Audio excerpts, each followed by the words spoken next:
Yeah, so someone brought up a nice topic on how can we disengage from daily concerns in a skillful way when meditating. So naturally, with your personal experience, that all of us, I mean, even with the monks as well, when you're doing community stuff, this and that, but especially for you guys who are very, very busy and you have work and family and all sorts of things that you have to deal with. And what happens is, with your personal experience, that whatever you experience is going to be committed to memory, and then essentially that is going to play back to you at some point, especially when you go to practice. You know, the morning's events or the day's events. So, you know, when you sit at the end of the day, then you've got to process all the stuff that you went through from early morning or even several days ago. So, you know, there's a vast storehouse of memories that we have over the years. And how do we,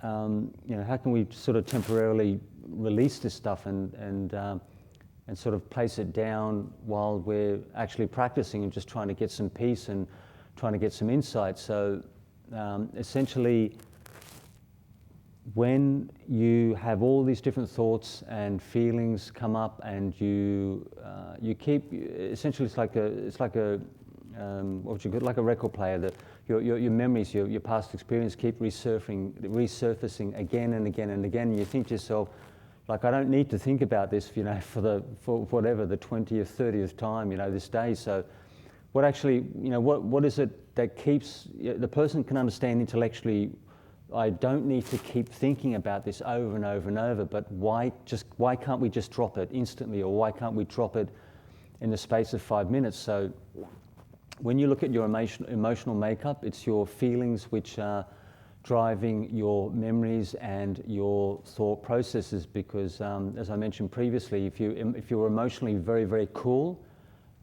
you could basically just let go of all this material very, very quickly, because all your memories and all your thoughts, all the ideas and the views and everything you have, your feelings and your emotions are the energy, are the driving force which propagates and keeps these things like spinning in the mind. So, you know, if you're an individual, it's a bit of a catch-22, because you can be an individual who might be very cerebral and a little bit, it's a bit of a paradox, a bit like, say, emotionally cool. When they're relating with other people, they can be quite emotionally cool, but the mind is still very, very active. So when they're engaging people, they're not particularly emotional, but they still struggle with meditation, because they're too intelligent, they're too smart, and they just instead of being attached to,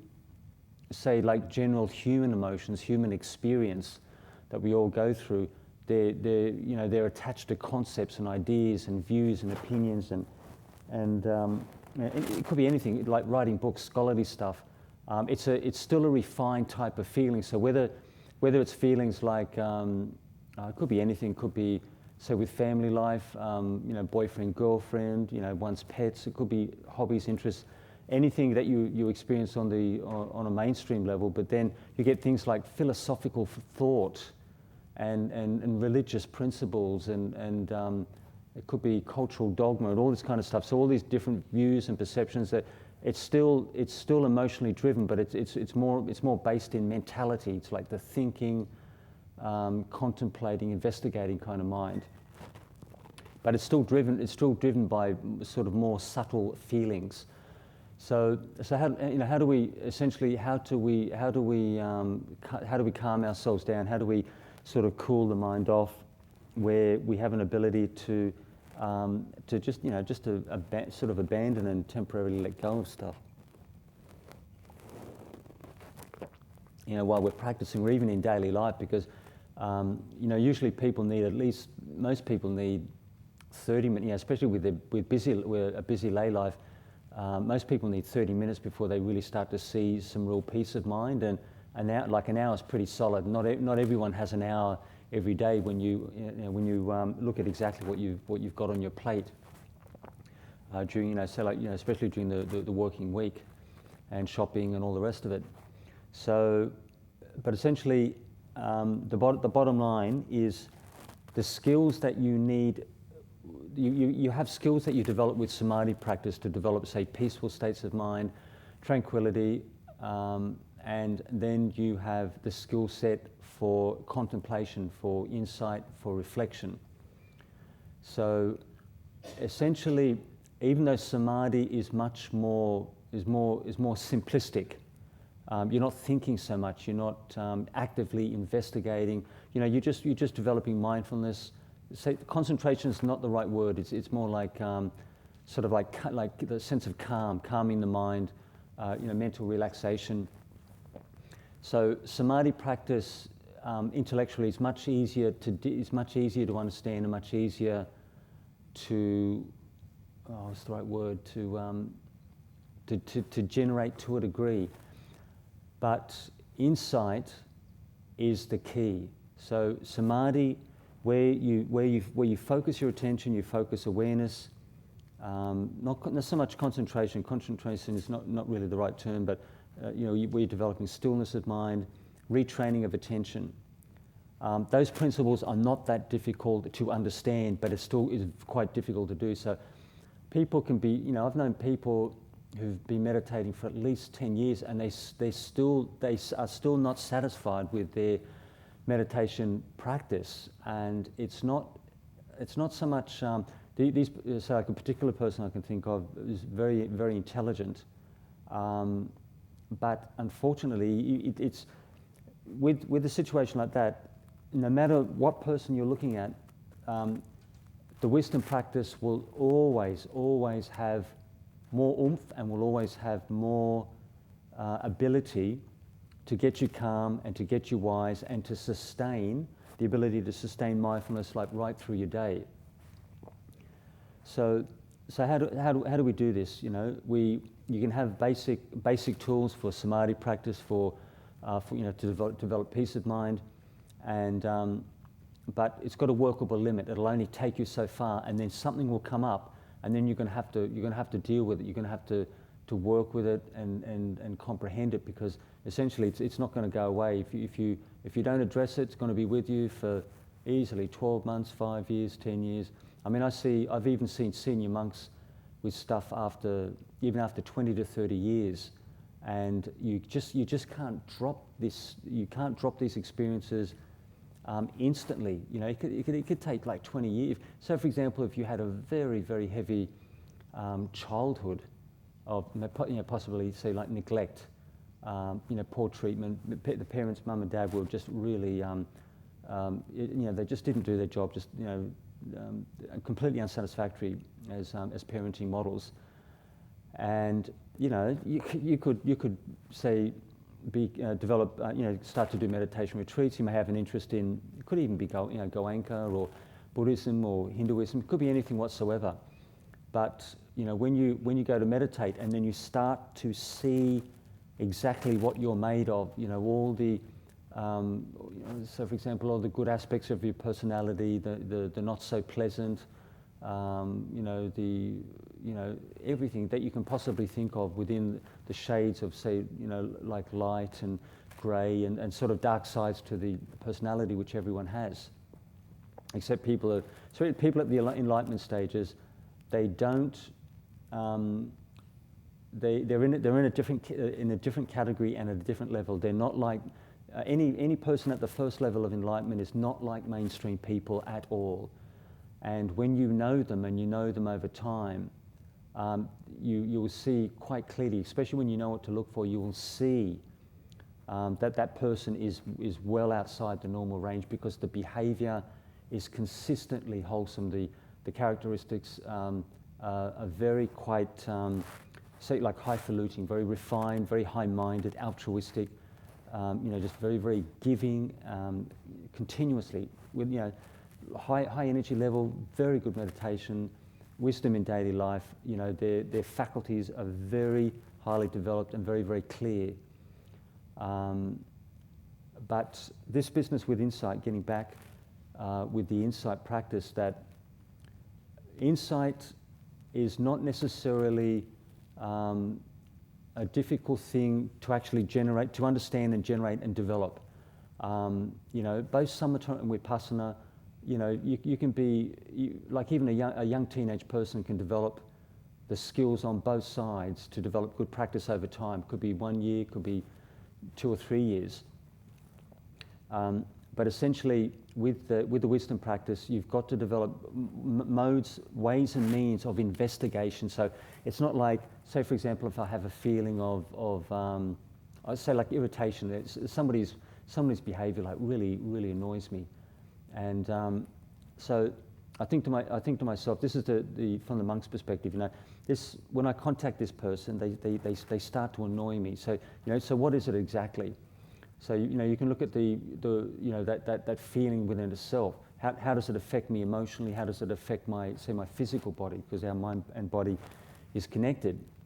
And what is it about that person that I really dislike? Why is it irritating? You can go back into deeper and deeper principles. So don't look at it on the surface level. Really get into it. And think to yourself, this person's annoying me for some purpose. So you look at the reasons why, and like time and place, and it could be anything. The person's tone of voice, their arrogance. It could be a proud, arrogant person. You may feel that it could be things like there could be different elements. Person could be arrogant, domineering, rude, intrusive. You could think of half a dozen things. So you're looking at like I feel this person really annoys me, but there could be half a dozen at least underlying principles connected with that experience. So you can't leave any stone unturned.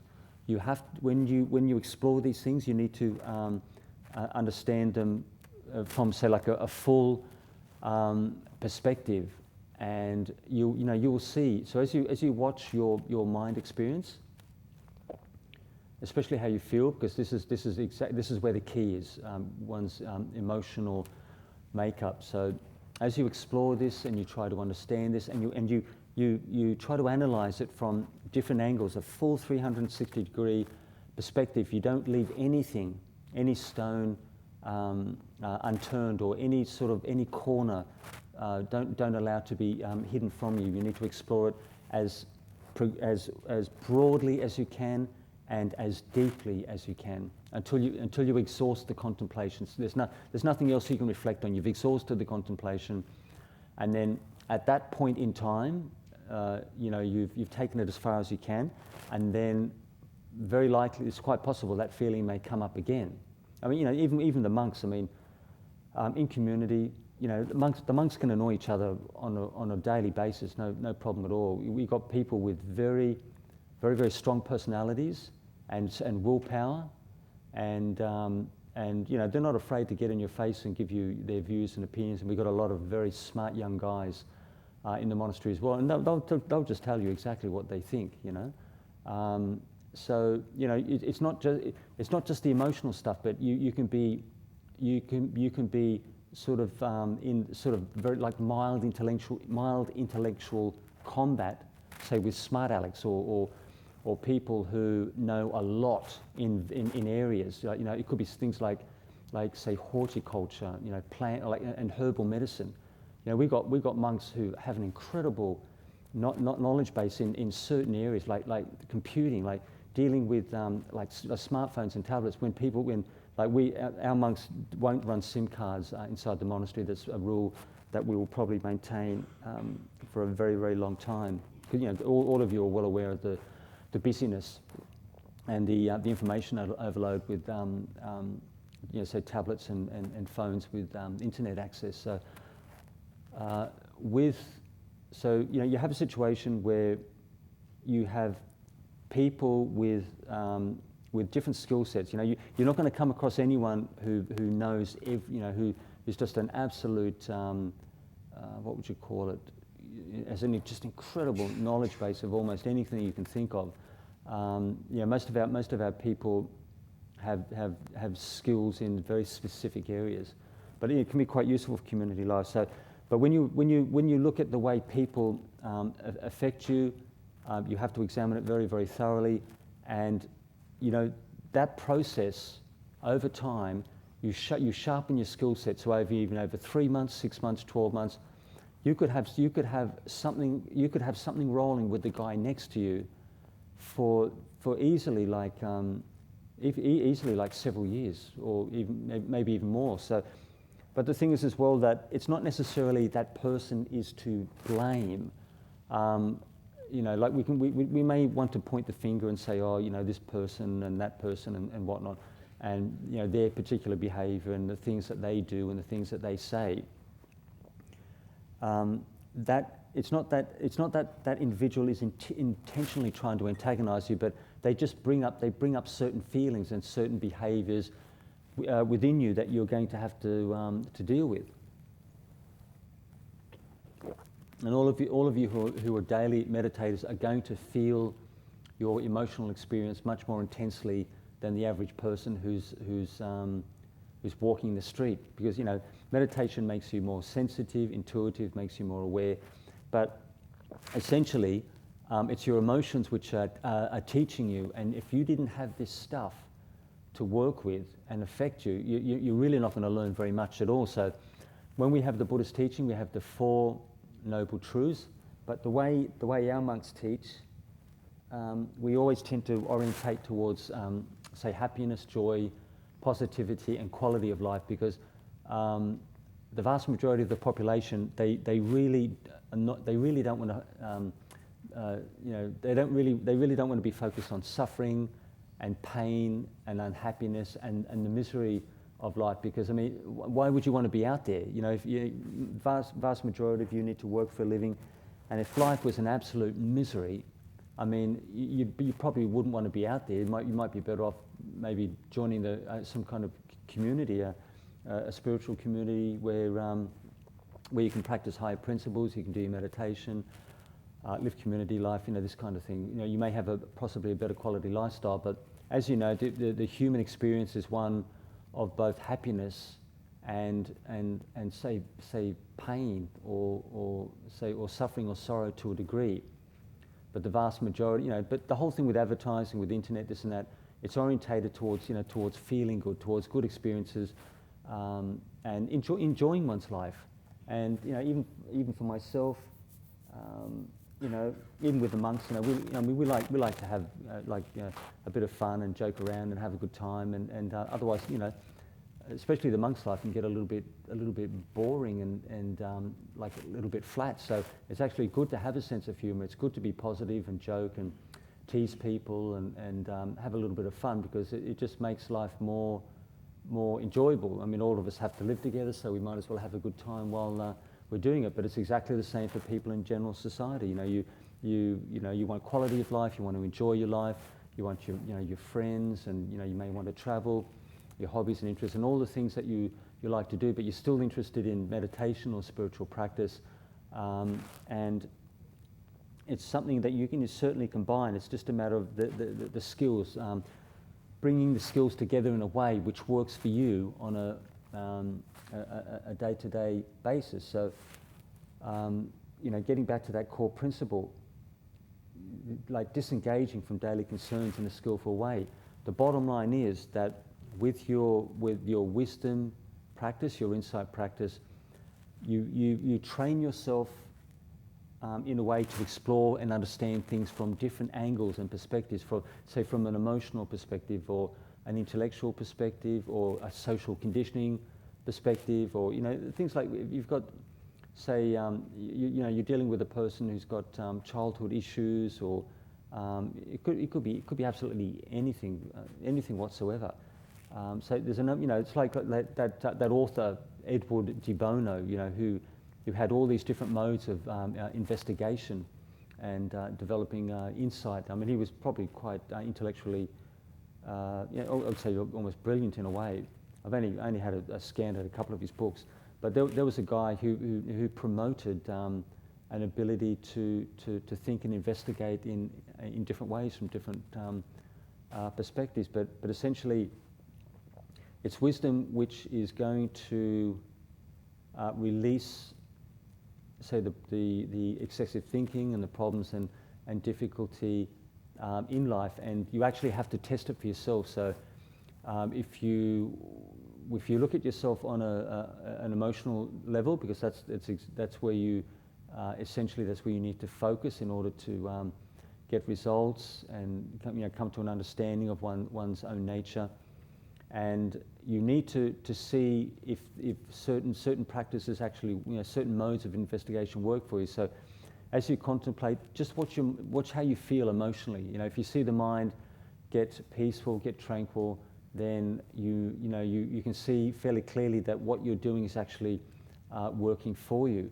But you usually find with insight practice, no matter which way you investigate, you'll find that the vast majority of any kind of vipassana-based techniques, they will get quite reasonable results, but some better than others.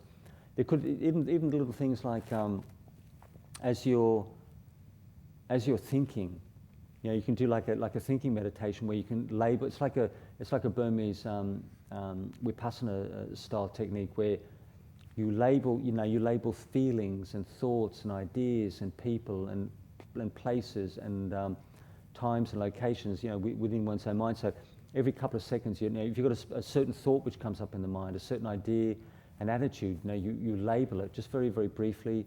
Then every couple of seconds, and then you label some other phenomena which comes up. And then what happens over time is you start to see the patterns. You start to see how thoughts and memories connect with each other. You start to see the emotions which are linked with your personal experience. So people can do this right even at the beginning of the meditation, where say for example, if the mind was incredibly busy and just won't stop, well, you use the thinking process as a mode of contemplation. The thinking process becomes an object of mindfulness.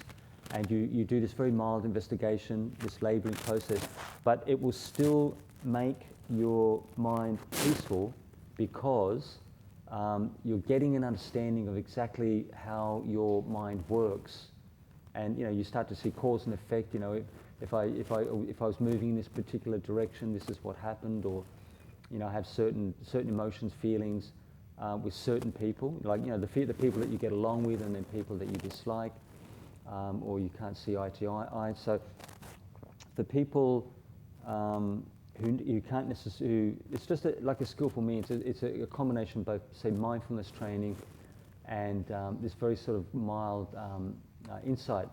When I was over on the East Coast, I went to see Longpo Panya, who's doing very well, Panyawado from Bodhi Tree Monastery. He's like 80 years of age, but he's still going strong. He's doing very well on his property there. But he's been focused on Burmese Satipatthana vipassana meditation for at least, he's 80 now, probably it must be at least 40 plus years at least, say 40, 45, and he's, he must see the value, and he must have got good results over time. Otherwise, he wouldn't maintain this for such a long period of time. So you have contradictions, but I don't argue and dispute with people. I don't need to. So the Buddha made it very, very clear that you need samadhi as a basis, at least say upachara samadhi as a basis to develop really deep wisdom, the wisdom which will actually get you to the enlightenment stages. Longpo Panya does the Burmese Satipatthana style, where you constantly label and identify thoughts and feelings, ideas, opinions, views, anything that comes up within the mind experience. You label and identify, make it very, very clear, and over time one gets much more very sharp and very fast with this ability. So you've got this capability to watch and track the mind, and then as soon as you get fleeting thoughts, you get a thought just come out of nowhere in the space of 3 seconds, you're there and you're present. So people, and this is very, very useful for older people whose memories are might be a little bit weak, or their faculties are starting to fade.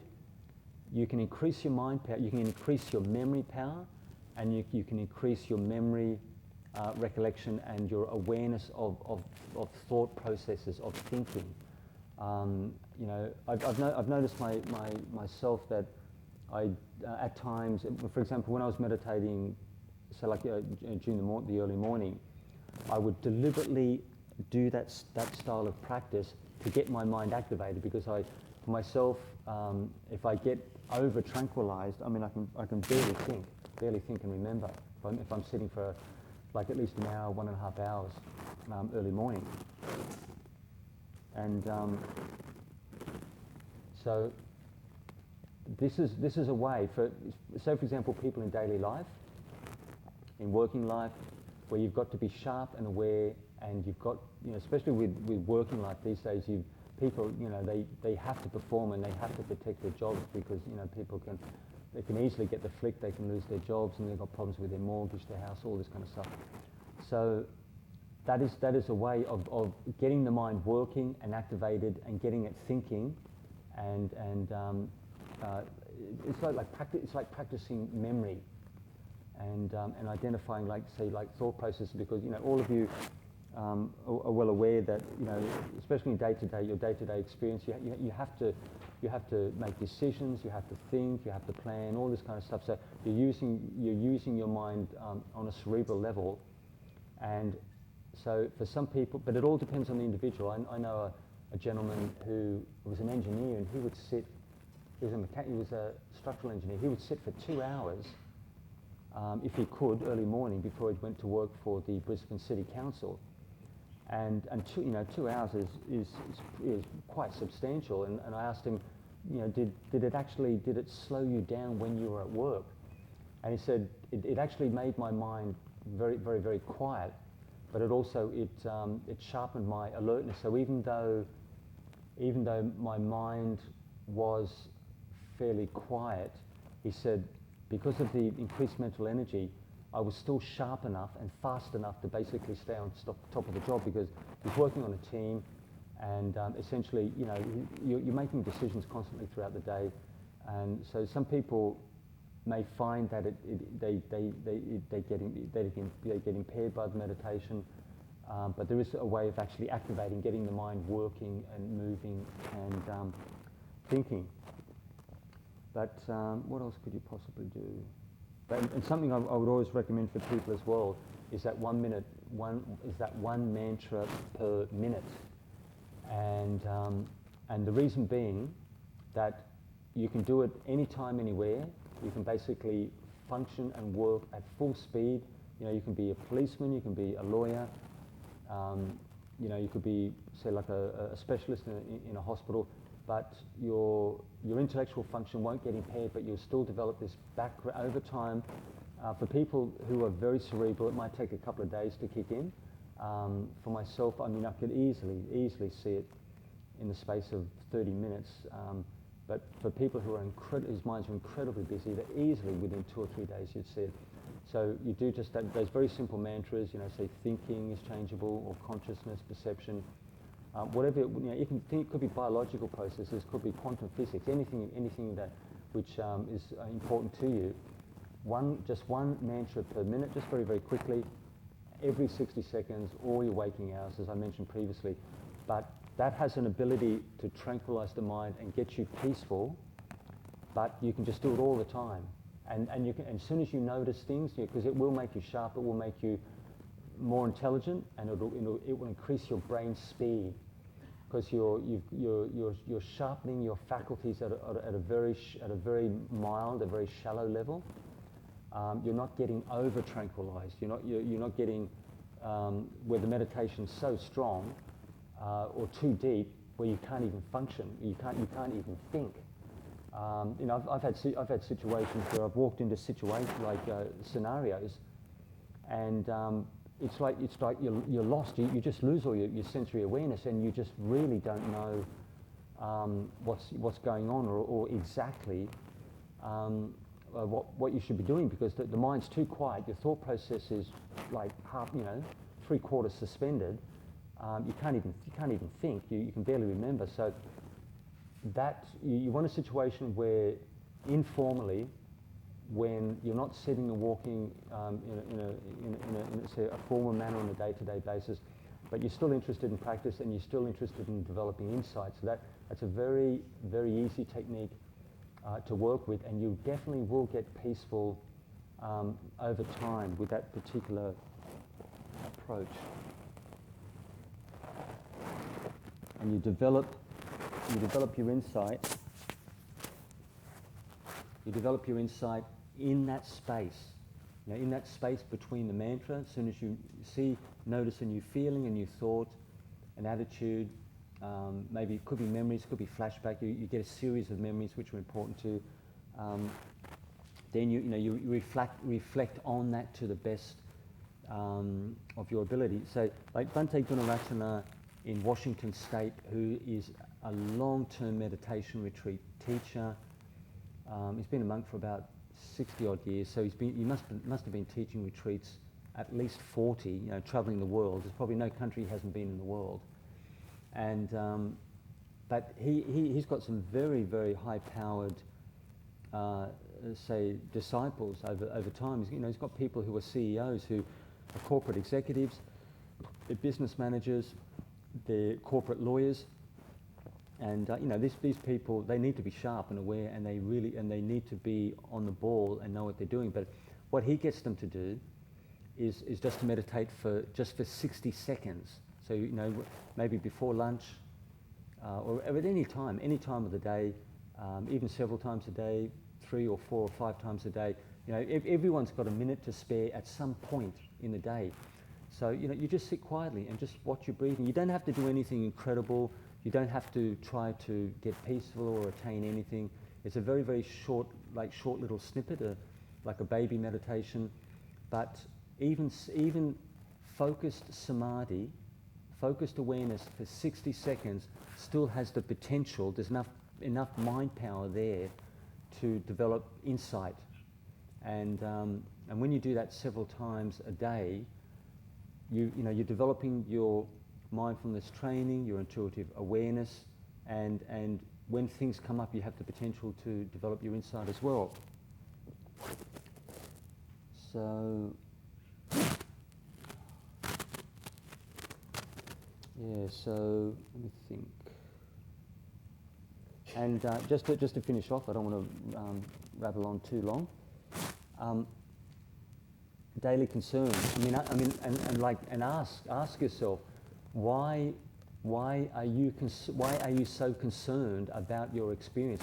Why are these feelings so important to you, and why do they affect you the way they do, and why do you think it's so important? Some people can have scenarios in their mind that they would just love to abandon, but they just can't let things go. Or at the opposite scale, there's something that they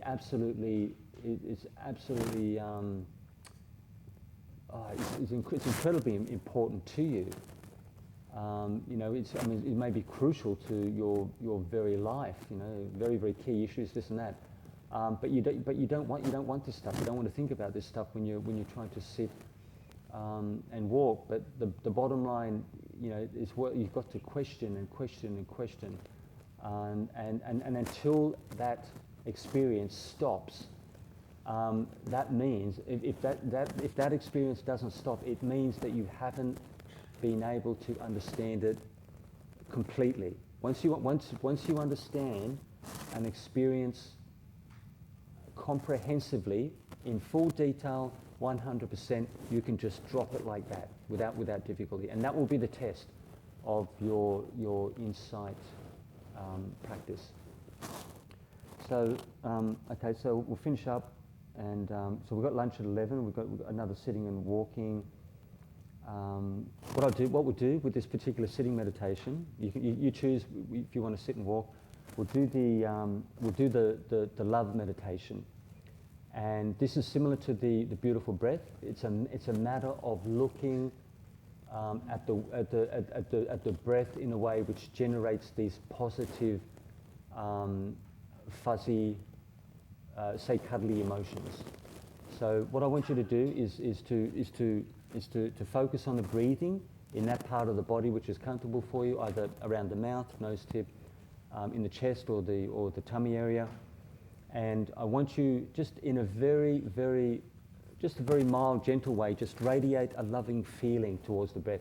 All of you love your boyfriends and girlfriends to a degree, your sons and daughters, maybe your best friend, you know, the best friend you've ever got in life. You've all got a potential to generate that feeling in different scenarios. So just in a very mild way, just for 5 minutes, generate a feeling of love towards the breath.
So as you develop the love meditation, just relax your physical body, soften your belly, and just allow the energy to flow from your, so around the belly button area, the tantian, the chi point. Allow the energy to flow up the spine towards your mind.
feel a little bit tired or sleepy, just make sure you take full deep breaths right into the belly section.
So as you generate that feeling of love towards the breath, just try to focus on that feeling, and you'll find that it actually makes that feeling increase in strength.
For some people who find the breathing meditation maybe a little bit difficult, you can just focus on, say, like feeling, maybe the feeling of the foot on the floor or your hands in the lap. So if you find the Anapanasati, the breathing meditation, is a bit too tricky, the perceptions on the breath not so easy, you can just focus on a part of the body, a feeling, either your bottom on the cushion, your foot on the floor, maybe the hands in the lap, and that can be a focus of stillness for you.